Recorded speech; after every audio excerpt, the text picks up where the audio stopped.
Hello साथियों, welcome to शिक्षा empire UGC net. मैं अली एक बार फिर से आप सभी का स्वागत करता हूं आपके अपने परिवार शिक्षा एम्पायर यूजीसी नेट में। तो साथियों, कैसे हैं आप सभी? जल्दी से कमेंट करें, बताएं। उम्मीद है सब बढ़िया होंगे, मस्त होंगे, स्वस्थ होंगे, अपनों और अपनों का बहुत सारा ख्याल रख रहे होंगे। तो साथियों, जैसा कि आप सभी को पता है, जो हमारी लॉजिकल रीजनिंग है उसकी क्लासेस शुरू हो चुकी हैं।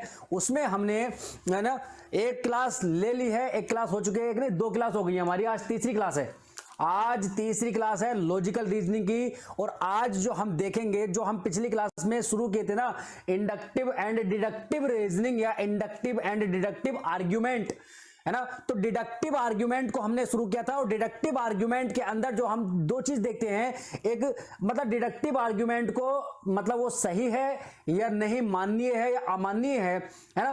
तो उसको हम दो चीज से चेक करते हैं, एक तो उसकी वैलिडिटी चेक करते हैं और एक उसको साउंडनेस चेक करते हैं, यानी कि उसकी वैधता और उसकी दृढ़ता कितना मजबूत है, वो सब चीज चेक करते हैं। तो पिछली क्लास में हमने जो चेक किया था वो वैलिडिटी को देख लिया था। आज हम चेक करेंगे साउंडनेस को, यानी कि साउंडनेस इन डिडक्टिव आर्ग्यूमेंट।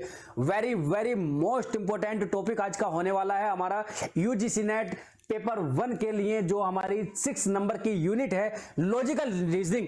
तो लॉजिकल रीजनिंग में जो बच्चों को सबसे ज्यादा कंफ्यूजन रहता है, क्योंकि नाम से ही लॉजिक है, लॉजिक लगाने आते नहीं हैं और लॉजिक लगाने में हम क्या करते हैं, गड़बड़ी कर देते हैं। क्योंकि देखो, हर एक व्यक्ति अपने अपने हिसाब से अपना अपना लॉजिक लगाता है ना। हम अपने हिसाब से लॉजिक लगाएंगे, लेकिन हम एग्जामिनर यानी कि जो एनटीए है वो कैसा लॉजिक लगा रहा है, उसके अकॉर्डिंग हमें प्रिपेयर होना है ना, उसके अकॉर्डिंग हमें तैयार होना है। तो जो बच्चे आज हमसे नए जुड़े हैं उनसे रिक्वेस्ट है कि पुरानी क्लासेस देखना बिल्कुल ना भूलें, क्योंकि बेस बनाना बहुत जरूरी है। क्योंकि हर किसी को बेस पसंद है और वहां भी उसको भी बेस ही पसंद था, ठीक है। तो आज जो हम शुरू करेंगे, बिल्कुल अच्छे से डिटेल में क्लास शुरू करेंगे, साउंडनेस यानी कि दृढ़ता इन डिडक्टिव यानी निगमनात्मक रीजनिंग या फिर तर्क, ठीक है। इसके बाद में देखेंगे इंडक्टिव वाला यानी कि आगमनात्मक, ठीक है। तो जो बच्चे आज हमसे नए जुड़े हैं, वो पुरानी वाली वही रिक्वेस्ट के सभी के पास तक अपने इस क्लास को ज्यादा ज्यादा शेयर करना, जिससे कि वो लोग भी बिल्कुल फ्री ऑफ कॉस्ट अपनी तैयारी बेहतर कर सकें, ठीक है, अपनी तैयारी बेहतर कर सकें। बड़े मजे से आज डिटेल में पढ़ते हुए चलेंगे, ठीक है बच्चा। तो यहां इसको शुरू करते हैं। यहां देखो, ये एक क्या है, गरुड़ बोलते हैं ना इसको हिंदी में, ईगल है ना। तो ठीक है, इसकी तरह हमें क्या करना है, इससे थोड़ी सी मोटिवेशन लेना है। इससे मोटिवेशन वो लेना है जहां जो चीजें सोच नहीं सकते, वहां से ये शिकार को पकड़ कर लाता है ना। कितनी ऊंचाई पर उड़ता है और इतनी दूर से एक छोटी सी मछली, वो भी पानी के अंदर, ये देखता है और सीधा निशाना ऊपर से मार दे। जैसा कि मान लो इस तरह से उड़ रहा ना, तो सीधा ऐसे आएगा जहां मछली होगी और आकर के, चाहे उसको पानी के अंदर भी जाना पड़े, तो पानी के अंदर जाकर के वो मछली को पकड़ कर ही लाता है। और पकड़ इतनी मजबूत होती है कि मछली चाहे कितनी भी छटपटा जाए, इसके पंजों से छूट नहीं सकती। एक और वीडियो थी, बहुत छोटी सी क्लिप थी, उसमें मैंने देखा था कि पकड़ना तो ठीक है ना, पकड़ना तो ठीक है, लेकिन हर ईगल, हर गरुड़ पकड़ सकता है। लेकिन एक जो ईगल था, एक जो बाज था, वो उस वीडियो में दिख रहा था, जो बड़ी मछली थी, उसको उठा करके पानी से और ऊंचाई पर पहुंचकर जब चारों तरफ से दूसरे बाज, दूसरी चीलें उस पर हमला कर रही थी, उससे उस मछली को छीनने के लिए, है ना, उस मछली को छीनने के लिए जब चारों तरफ से हमले उस पर हो रहे थे, तो उसने क्या काम किया, अपने स्थान पर पहुंचने से पहले ही उसने उस मछली को उड़ते उड़ते ही निगलना शुरू कर दिया। उसने अपने पंजों से चोंच में लिया और चोंच में उसने पूरा 360 डिग्री उस मछली को घुमा करके, कितना, उड़ते उड़ते ही इस तरह से दाब रखी है तो छोड़ा, है ना, उड़ते उड़ते छोड़ा, फिर उसको पकड़ा, छोड़ा, फिर उसको इस तरह से घुमा घुमा करके, बड़ी मजेदार, बड़ी ही एक मोटिवेटेड बहुत ही रोमांचक एक वो वीडियो थी जिसमें एक सीख देता है कि कुछ भी काम इम्पॉसिबल नहीं होता। तो उसको मछली को अपनी चोंच में घुमा करके एक सेंटर में, अपनी चोंच के सेंटर में लाकर बिल्कुल सीधी करके तब उसने मछली को निगला था। और कई बार मछली उसके चोंच से छूट करके, जब दोनों झटके से घुमाएगा तो चोंच से छोड़ेगा ही, जाहिर सी बात है, लेकिन मछली को उसने टस से मस भी नहीं होने दिया। ठीक है, तो शुरू करते हैं आज का सेशन। बड़ा ही मजेदार, धमाकेदार, शानदार होने वाला है। यहां साउंडनेस को हम देखेंगे, थोड़ी सी इसकी पहले यहां व्याख्या पढ़ लेते हैं, फिर उसके बाद में समझेंगे असल में होता क्या है। एक छोटे से एग्जांपल से समझ लेंगे और पूरी डिटेल तुम्हें समझ में आ जाएगी। देखो, साउंडनेस यानी कि डिडक्टिव के अंदर जो डिडक्टिव आर्गुमेंट होता है ना, उसके अंदर एक साउंड आर्गुमेंट यानी कि तर्क वह तर्क है जो वैलिड है और इसके सभी प्रीमाइसेस ट्रू हैं। ठीक है, और परिणाम स्वरूप इसका जो कंक्लूजन है वो भी ट्रू है। ठीक है, एक आर्गुमेंट वैलिड है इफ यानी कि यदि यह मानते हुए कि इसके प्रीमाइसेस ट्रू हैं और कंक्लूजन भी ट्रू होना चाहिए। कंफ्यूज तुम यहां होगे, है ना। अब यहां देखो, जो साउंड आर्गुमेंट है, ठीक है, जो साउंड आर्गुमेंट है वो क्या कह रहा है कि मतलब जो प्रीमाइस है वो प्रीमाइस ट्रू हो, आर्गुमेंट जो होगा जो उससे कंक्लूजन निकलेगा वो भी ट्रू हो। ठीक है, बात समझ में आ गई? यहां तक बोलो, समझ में आ गई ना?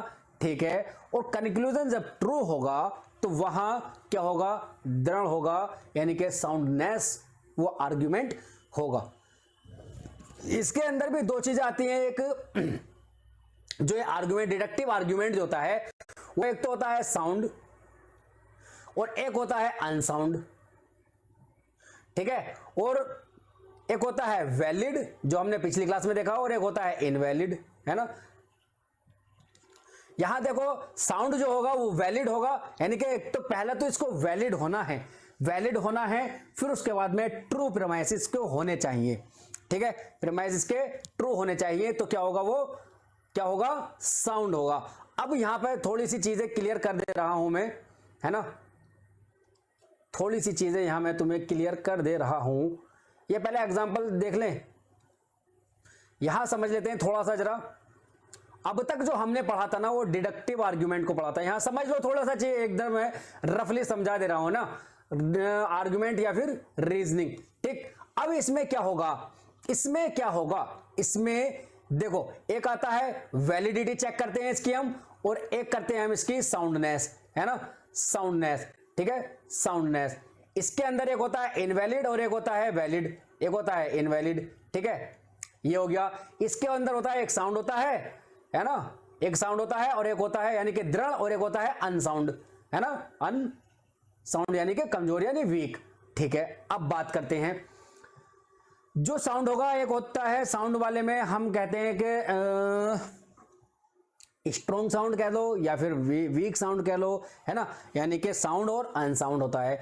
अब यहां पर हमने जो बात की थी, कल देखा था, जो वैलिडिटी जो हम चेक करते हैं, जो वैलिडिटी हम चेक करते हैं ना, तो वो कैसे देखते हैं? वो देखते हैं कि उसके जो सभी प्रीमाइसेस हैं P1 और P2 वो क्या होने चाहिए? ट्रू होने चाहिए, और इन्हीं से कंक्लूजन निकलना चाहिए, इन्हीं से कंक्लूजन निकलना चाहिए। जो वैलिडिटी जो हम चेक करते हैं, वैलिडिटी, डिडक्टिव आर्गुमेंट की वैलिडिटी चेक करने के लिए, वैलिडिटी चेक करने के लिए वो हम देखते हैं प्रीमाइस से, कि प्रीमाइसेस से ही हमारा कंक्लूजन निकल रहा है या नहीं, है ना। एक एग्जांपल मैं यहां तुम्हें समझाने के लिए बता रहा हूं कि यहां पर लिख लो, P1 लिखो कि सभी मनुष्य, हिंदी में लिख लो थोड़ा, सभी मनुष्य, क्या होगा? सभी मनुष्य, है ना, 1 घंटे में, या फिर लिख लो 100 किलोमीटर पर हावर, यानी कि 1 घंटे में 100 किलोमीटर दौड़ते हैं, है ना, दौड़ते हैं। यहां लिख लो, एक प्रीमाइस दे दिया, एक कथन यहां तुम्हें दे दिया कि एक कथन दे दिया कि सभी मनुष्य, है ना, सभी मानव प्रजाति 1 घंटे में 100 किलोमीटर दौड़ते हैं। ठीक है, अब प्रीमाइस 2 देख लो जी क्या कहता है। प्रीमाइस 2 कह रहा है कि रुखसार, है ना, रुखसार क्या है कि रुखसार एक मनुष्य है। क्या है? रुखसार एक मनुष्य है। अब यहां दो प्रीमाइस हो गए तुम्हारे पास, प्रीमाइस 1, प्रीमाइस 2। एक प्रीमाइस कह रहा है कि सभी मनुष्य 100 किलोमीटर 1 घंटे में दौड़ते हैं। ठीक है, दूसरी बात कही है कि रुखसार एक मनुष्य है। ठीक है, अब यहां कंक्लूजन जो निकलेगा,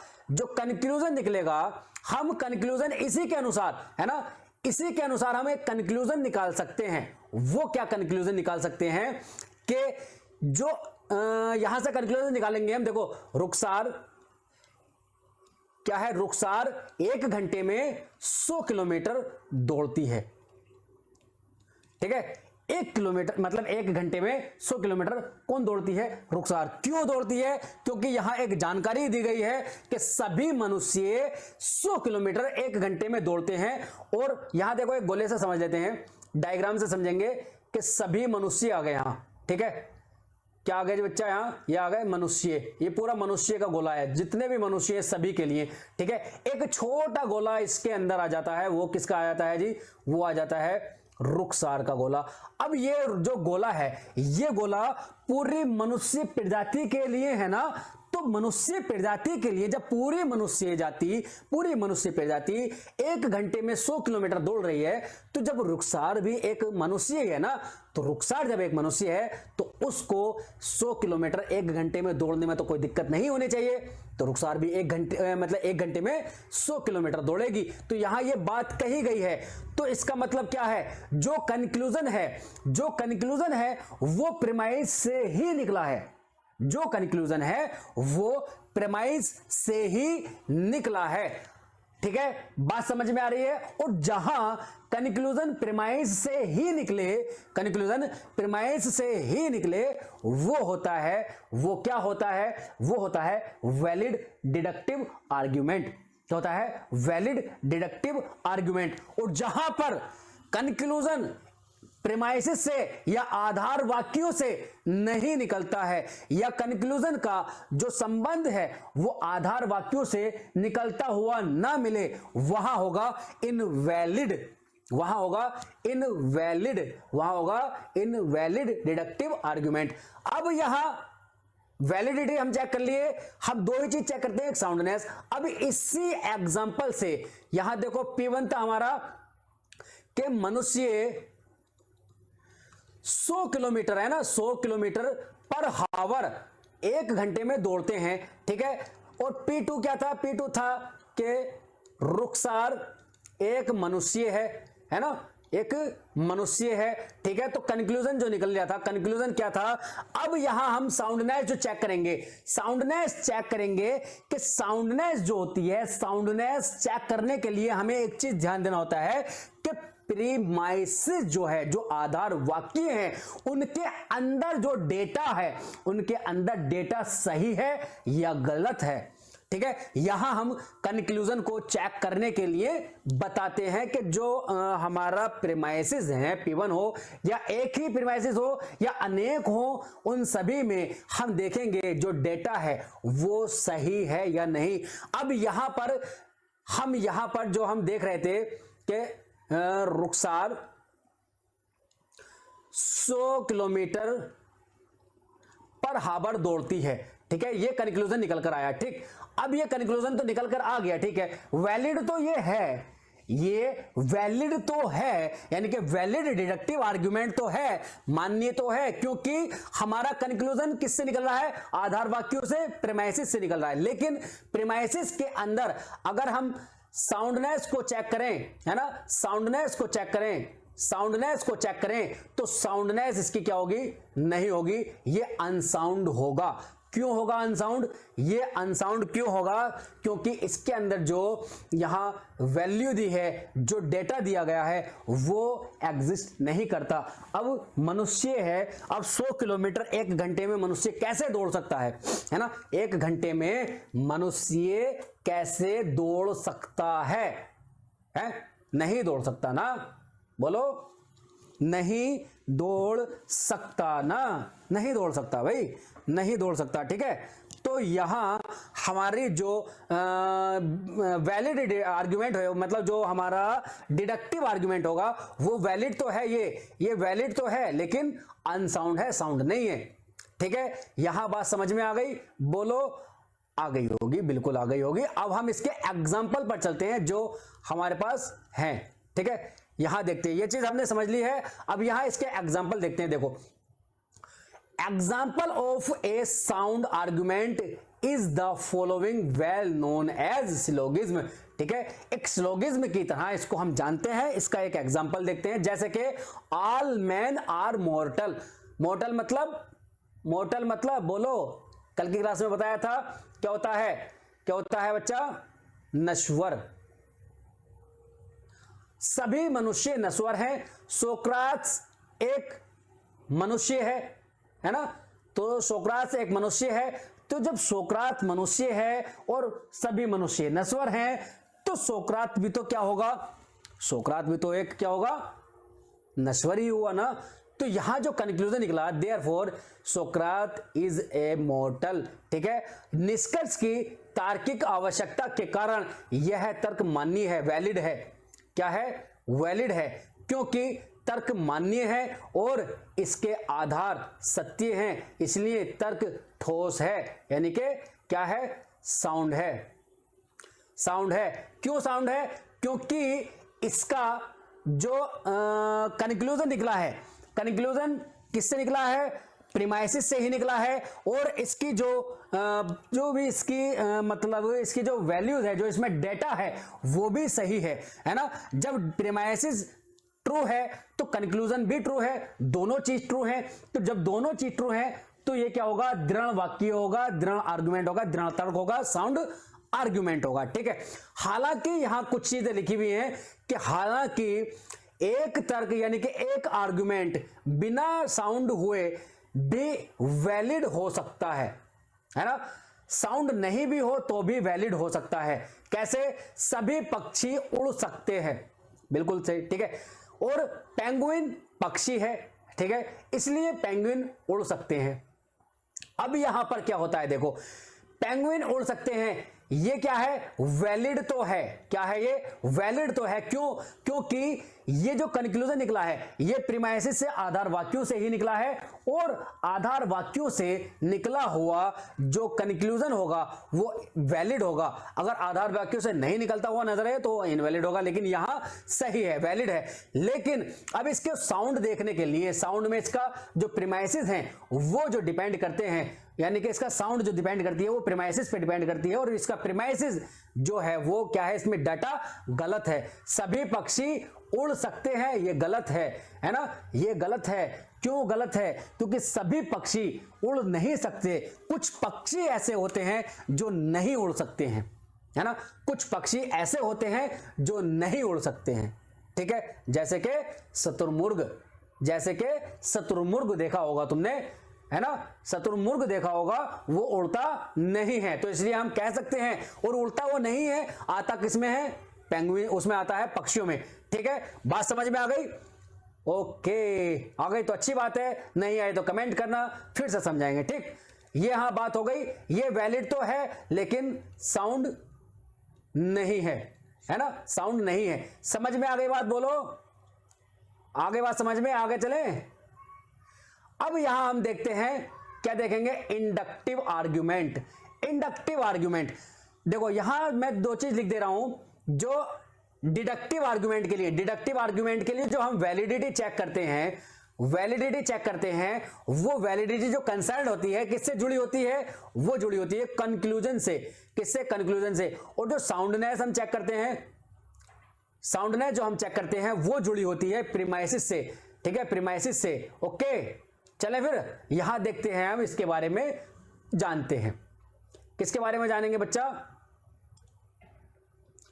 इसके बारे में जानेंगे इंडक्टिव यानी कि आगमनात्मक। आगमनात्मक और एक चीज और कर लेना, जरा अपने परिवार से ज्यादा अपने सभी दोस्तों तक जोड़ लेना, ठीक है। ज्यादा से ज्यादा अपने परिवार का हिस्सा बनाना दोस्तों को, ठीक है। जितना ज्यादा बड़ा परिवार होगा उतने ही ज्यादा तुम्हें भी खुशी होगी पढ़ने में, और पढ़ाने में हमें भी खुशी होगी, क्योंकि हमारा जो मोटिवेशन है ना, जो हमारा मोटिवेशन है वो यही है, तुम्हारे लाइक, शेयर, कमेंट और सब्सक्राइब, ठीक है। और उसके साथ साथ तुम्हें एक काम और करना है, जो टेलीग्राम ग्रुप है उसको भी ज्वाइन कर लेना है, पीडीएफ के लिए, इंफॉर्मेशंस के लिए, ठीक है जी, डाउट्स के लिए, ठीक है, और डिस्कशन के लिए, ठीक है। ये सब काम तुम्हें करने हैं। इंडक्टिव आर्गुमेंट,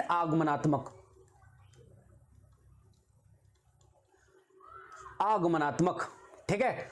अब हमने डिडक्टिव को देखा था, डिडक्टिव आर्गुमेंट जो था, जो निगमनात्मक तर्क था, वो गारंटी लेता है अपने कंक्लूजन की, जो हमारे आधार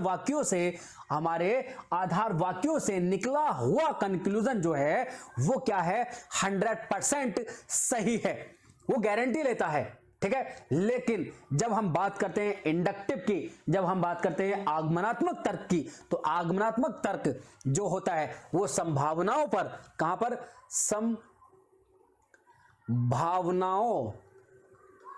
संभावनाओं पर क्या होता है, निर्भर करता है, यानी कि प्रोबेबिलिटी पर डिपेंड करता है। किस पर, प्रोबेबिलिटी पर डिपेंड करता है, और प्रोबेबिलिटी पर डिपेंड करता है। जितनी ज्यादा प्रोबेबिलिटी होगी किसी भी चीज की, उतना ही स्ट्रॉन्ग क्या होगा, इंडक्टिव आर्गुमेंट होगा, और जितनी ज्यादा मतलब जितनी कम प्रोबेबिलिटी होगी उतना ही वीक आर्गुमेंट होगा, ठीक है। यहां हम देखते हैं दो चीजें हमारे सामने आती हैं, क्या, एक तो ये चीज आती है कि जहां पर है ना, जहां पर, इसका एग्जांपल तुम्हें मैं समझाऊंगा बाद में, पहले फिलहाल यहां इतना समझ लो कि जहां पर प्रोबेबिलिटी है ना, प्रोबेबिलिटी क्या हो, ज्यादा हो, मोर पॉसिबिलिटी हो, ठीक है, मोर पॉसिबिलिटी हो, तो क्या होगा, वहां पर ज्यादा, क्या प्रोबेबिलिटी ज्यादा हो, यानी कोई भी काम होने की प्रोबेबिलिटी अगर ज्यादा हो रही है तो वहां क्या होगा, वहां जैसे मान लो कहा गया कि राशिद है ना, राशिद 15 दिन से, यानी कि पिछले 15 दिन से राशिद रोजाना डेली क्या होता है, सुबह 4 बजे उठता है ना। यहां देखो, राशिद डेली सुबह 4 बजे उठता है ना। तो यहां दूसरी लाइन आ गई, कंक्लूजन क्या निकलेगा, हम यहां से एक कंक्लूजन निकाल लेंगे।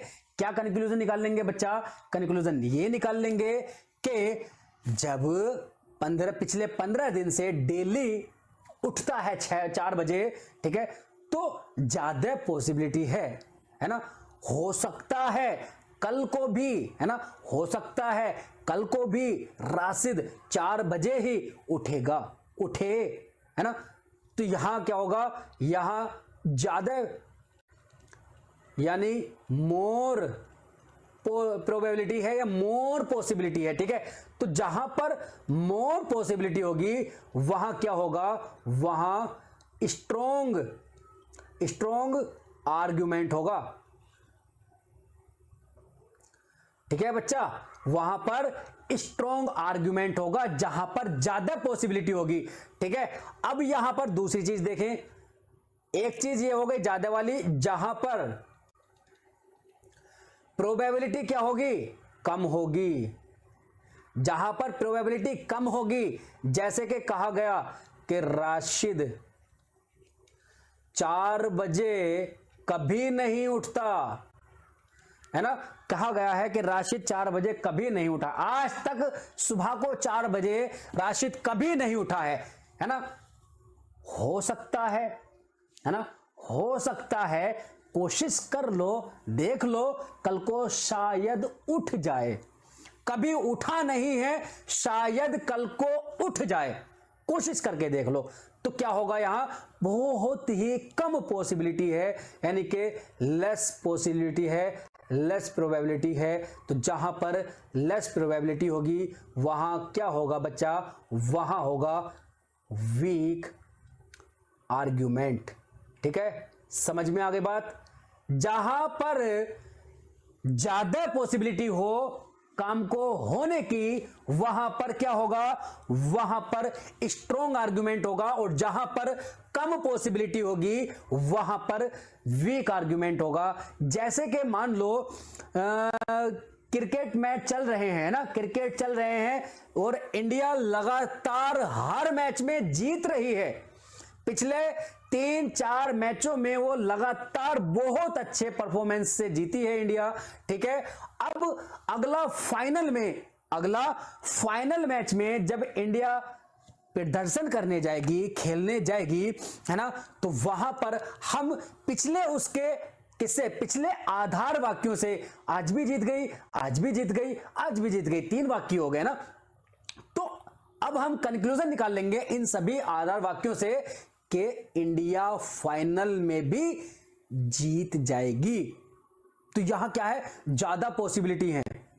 और यदि यहां इसका उल्टा हो जाए, है ना, उल्टा हो जाए कि इंडिया जीती नहीं है, शायद एक ही मैच जीती हो या एक भी नहीं जीती हो, ठीक है, उसके बाद में हम वहां पर फाइनल के लिए या अगले 5वें मैच के लिए हम बड़े ही मायूस दिल से, उदास दिल से कहते हैं कि शायद इस बार जीत जाए, तो वहां पॉसिबिलिटी कम हो जाती है। तो वो होता है वीक आर्गुमेंट, और जहां पॉसिबिलिटी ज्यादा होती है वो होता है स्ट्रॉन्ग आर्ग्यूमेंट।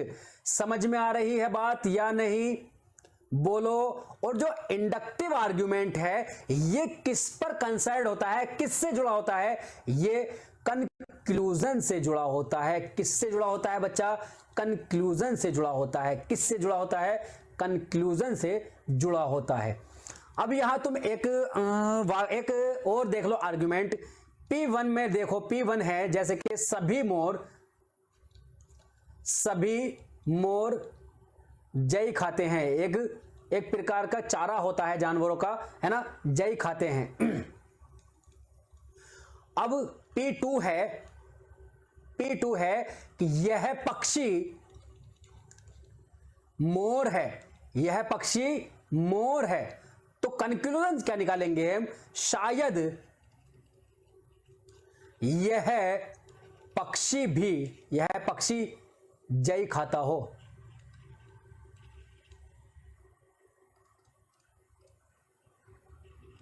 जई खाता हो, ठीक है। अब यहां जब सारे ही मोर जई खा रहे हैं और ये वाला जो पक्षी है एक, है ना, ये भी एक मोर है, जब सारे मोर जई खा रहे हैं तो ये वाला पक्षी भी जई खाता होगा। तो ये वाला पक्षी जई खाता होगा, इसमें क्या है, पॉसिबिलिटी ज्यादा हो जाती है। क्या हो जाती है, पॉसिबिलिटी ज्यादा हो जाती है। तो ये क्या होगा, साउंड हो जाएगा बच्चा। क्या हो जाएगा, साउंड हो जाएगा। और जहां पॉसिबिलिटी तुम्हें कम मिले वहां होता है अनसाउंड, ठीक है। समझ में आ रही है बात। यहां हमने इंडक्टिव डिडक्टिव आर्ग्यूमेंट को बहुत ही अच्छे तरीके से डिस्कस किया है। और जिन बच्चों को कंफ्यूजन हो, है ना, जिन बच्चों को कंफ्यूजन हो फिर भी थोड़ा बहुत भी, तो वहां कमेंट करके कमेंट कर सकते हैं यहां पर ही, या फिर ग्रुप में जाना। ग्रुप में लिंक डिस्क्रिप्शन में तुम्हें मिल जाएगा, वहां से तुम ग्रुप में उसको ज्वाइन कर लेना। वहां डायरेक्ट तुम सवाल पूछ सकते हो बिल्कुल बेधड़क होकर के, है ना। जो तुम्हारे साथ के सहपाठी हैं जुड़े हुए ग्रुप में, जो सदस्य हैं, जो मेंबर हैं, वो भी तुम्हें बता सकते हैं। उसके बाद में मैं भी तुम्हें बता दूंगा, ठीक है। तो मिलते हैं अगले सेशन में, तब तक के लिए हंसते रहें, मुस्कुराते रहें, अपना और अपनों का बहुत सारा ख्याल रखें। ज्यादा से ज्यादा लाइक शेयर सब्सक्राइब करके जाना है, ठीक है। तो तब तक के लिए बाय, टेक केयर, जय हिंद।